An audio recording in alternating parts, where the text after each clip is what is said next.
ప్రేమైన వాళ్ళారా, బాగున్నారా? మరొక వచనం ధ్యానించుకుందాం. ప్రకటన 10:11.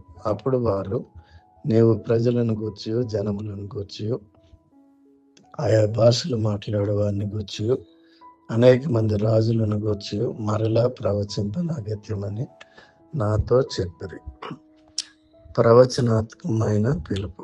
ఈ వచనం భవిష్యత్తును గూర్చి, ప్రత్యేకంగా వివిధ సమూహాల ప్రజల గురించి ప్రవచించటం కొనసాగించమని అపోస్తలుడైన యోహానుకు పిలుపునిస్తుంది.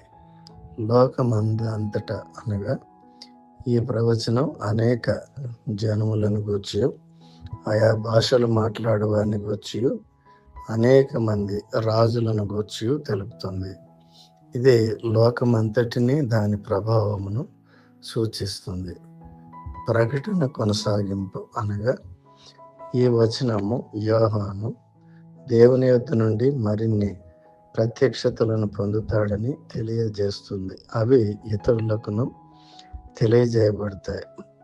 దేవదూత మరియు గ్రంథపు చుట్ట అనగా ప్రకటన 10:1-11 వచనాలు యోహానును తినివేయమని చెప్పిన చిన్న పుస్తకమును కలిగి ఉన్న దేవదూతను గురించి వివరిస్తుంది. ఆ చిన్న పుస్తకము అతని నోటికి మధురముగా ఉంది, కానీ అతని కడుపుకు చేదుగా ఉంది. ఇది ప్రవచనాత్మక పరిచర్య యొక్క 2 విధములైన స్వభావమును, సంతోషమును మరియు దుఃఖమును సూచిస్తుంది. దేవుడు మిమ్మను దీవించును గాక. ఆమేన్.